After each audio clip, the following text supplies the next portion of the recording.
오늘은 가위교합의 교정치료 케이스를 리뷰해 보겠습니다. 일반적으로 가위교합은 전체 교합 치료를 하는 것이 일반적이나 저도 이때까지 다 그렇게 해왔고 일반적이지만 이 케이스는 부분 교정으로 가위교합을 치료한 케이스입니다.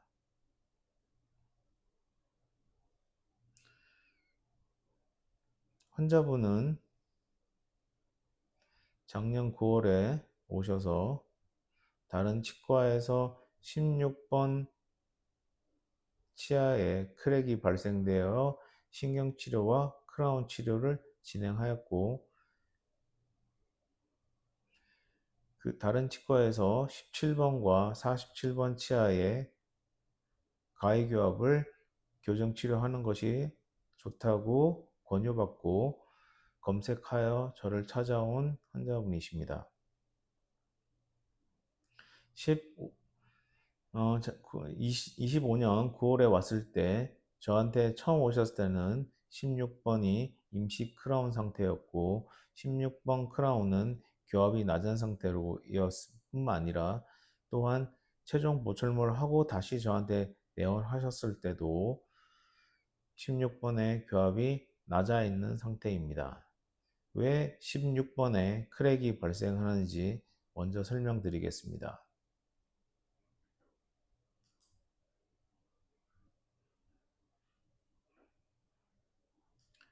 17번, 47번 사이에 가위교합이 관찰됩니다.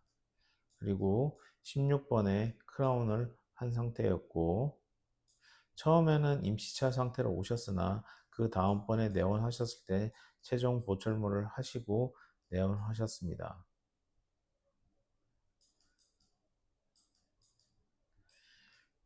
일반적으로 가위교합은 한 점에서만 교합이 일어나기 때문에 강한 교합으로 발생되고 그 강한 교합은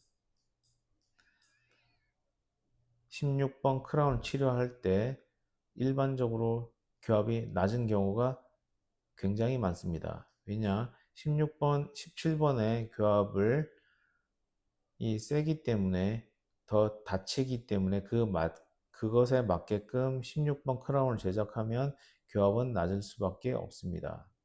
실제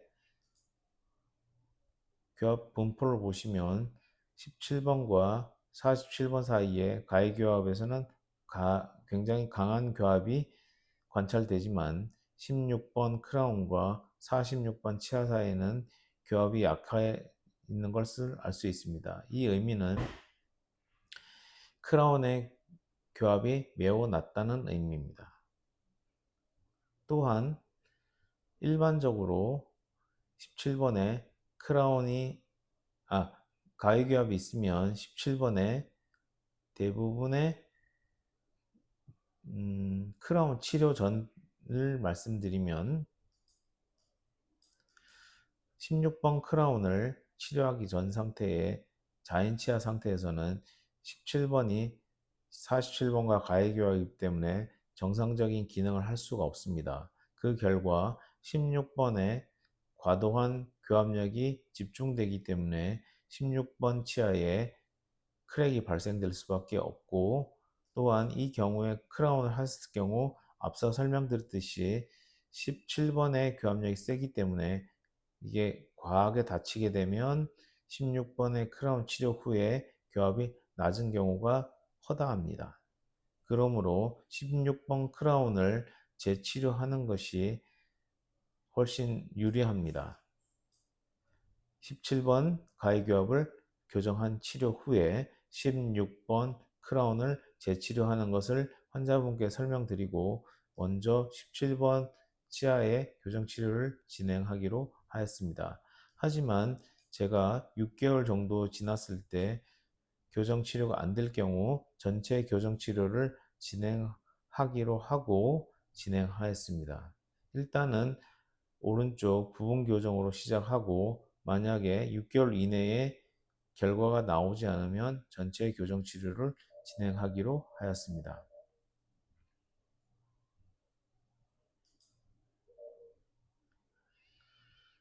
앞서 설명드렸듯이 17번과 47번의 가해교합이 있을 경우 16번의 크랙이 16번 또는 46번의 크랙이 많이 발생되고 또한 크라운 치료 시 교합이 낮을 경우가 매우 많습니다.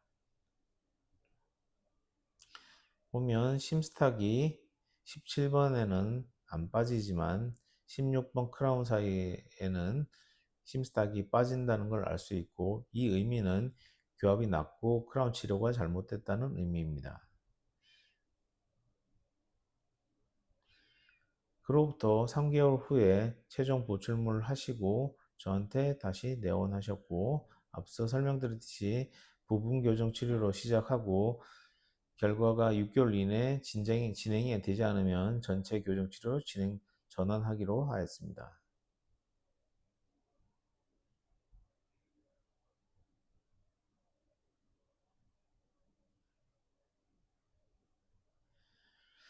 가해교합은 47번이 안쪽으로 기울어져 있고 17번 치아 위쪽은 밖으로 기울어져 있는 상태고 악궁 형태가 불규칙하며 한 점에서만 교합되기 때문에 치아로서의 기능은 전혀 할 수가 없습니다. 치아로서의 기능이란 음식물을 씹는 걸 의미하며 이 한 점에서 교합이 된다고 해서 음식물이 씹히지는 않습니다. 즉, 가해교합을 안정적인 교합으로 바꾸기 위한 교정 치료를 진행하기로 하였습니다. 가해교합의 문제점은 한 점으로 교합이 되기 때문에 치아에 씹는 기능을 하지 못할 뿐더러 경사면과 경사면이 접촉되기 때문에 치아가 아래쪽은 안쪽으로, 위의 치아는 바깥쪽으로 더 악화된다는 게 굉장히 안 좋은 것입니다. 그로 인하여 악궁의 형태가 비대칭이 되고 치아 배열도 비대칭이 됩니다. 정교한 교정 치료를 위해서는 간접적 첩수를 사용해야 되고 그 간접적 첩수를 사용함으로써 치아를 정확하게 이동시키고 또한 안정적인 교합을 형성할 수 있습니다. 대부분의 치과에서는 간접 접착술을 사용하지 않으며 저 같은 경우는 모든 환자에서 간접 접착술을 사용함으로써 교정 치료의 효율뿐만 아니라 결과를 최상으로 끌어올립니다. 먼저 17번 치아와 47번 치아를 함입을 진행한 후 교정 치료를 진행하기로 하였습니다. 단계는 함입 과정과 업라이트 과정을 마친 후 치아를 정확하게 배열하여 교합을 형성하는 두 단계로 나눌 수 있습니다. 첫 번째 단계는 17번과 47번 치아를 함입시킴으로써 치아가 엇갈려 있는 것을 해결하기로 하였고 시간이 지남에 따라 가해교합이 어느 정도 해결되었으며 또한 불필요한 공간이 발생되었기 때문에 얼라이먼트 과정으로서 안정적인 교합을 형성하기로 하였습니다.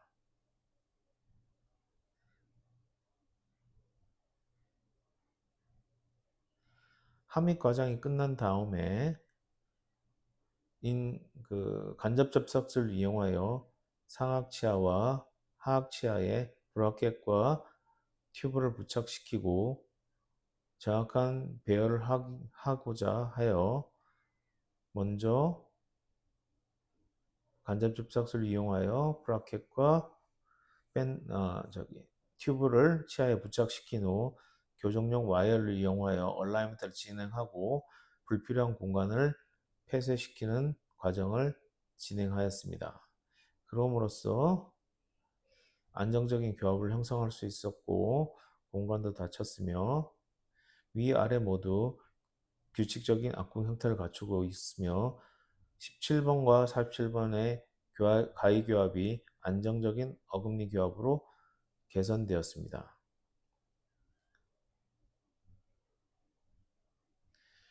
가위 교합을 치료해야 한 이유는 17번과 47번 치아를 정상적인 기능을 하게 함으로써 다른 치아의 과도한 교합력을 분산시키고 그럼으로써 크랙의 가능성을 감소시키며 치아를 보호하는 역할을 할 수 있습니다. 또한 교정 치료 후 가해교합인 상태에서는 락트 오클루전, 즉 좌우로 움직이는 교합이 동적 교합이 전혀 되지 않습니다. 안정적인 교합을 형성함으로써 안정적인 동적 교합을 형성할 수 있습니다. 가해교합인 경우는 치아가 전혀 교합이 되어 본 적이 없기 때문에 교합면에 마모가 전혀 일어나지 않습니다.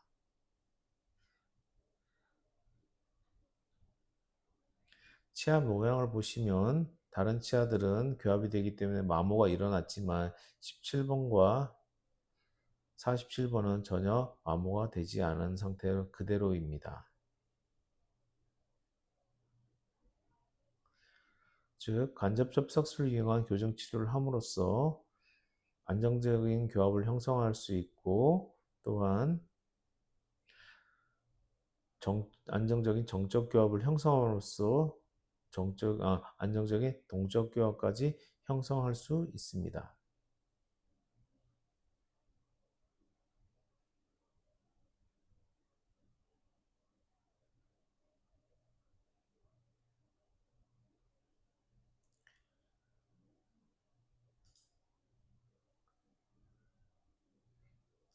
치료 후 교합을 보시면 17번과 47번 사이에 안정적인 교합을 형성되어 있음을 알 수 있습니다.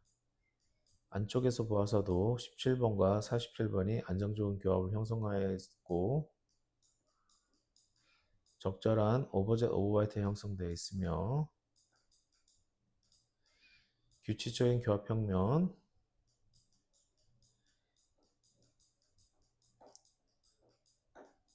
규칙적인 악궁 형태를 갖추고 있으며 위쪽에도 규칙적인 교합 평면과 악궁 형태와 규칙적인 교합 평면을 형성하고 있기 때문에 안정적인 정적 교합과 동적 교합을 형성하였습니다. 치료 전 상태와 비교해 보면 가해교합인 상태는 17번이 밖으로 47번이 안쪽으로 기울어져 있으며 악궁 형태 또한 17번이 밖으로 나가 있기 때문에 규칙적인 악궁 형태를 해서 17번은 벗어나 있고 47번 또한 안쪽으로 기울어져 있기 때문에 악궁 형태가 규칙적이지 않습니다. 치료 후 다시 보여드리면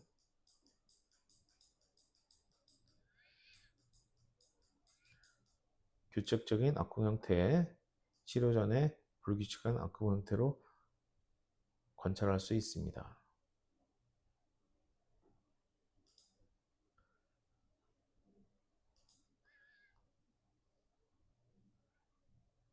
가해교합에서 정상 안정적인 어금니 교합으로 개선한 간접 접착술을 이용한 정교한 어금니 교합을 형성할 수 있는 방법으로 교정 치료를 진행하였습니다. 만약 이것이 불가능하였다면 전체 교정으로 바뀌었을 거고 전체 교정으로 바꾸었을 때는 문제점이 좌측의 교합이 안정적인데 그 교합들은 교정 치료를 함으로써 그 교합은 모두 깨지게 됩니다. 즉, 왼쪽에 있는 좌측 교합을 유지한 채 좌측에 있는 안정적인 교합을 유지한 채 우측만을 개선함으로써 안정적인 교합을 형성하였습니다. 만약 전체 교정을 한다면 좌측에 있는 안정적인 교합은 사라지게 되고 또한 교정 기간도 길어지며 환자분은 더 불편해지게 되기 때문에 이번 케이스는 간접 접착술을 이용한 부분 교정으로서 가해교합을 개선한 케이스입니다.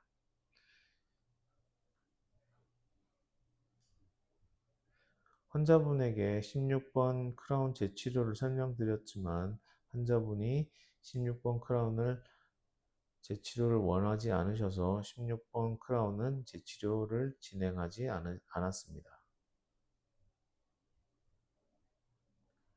오늘은 여기까지 리뷰해 보겠습니다.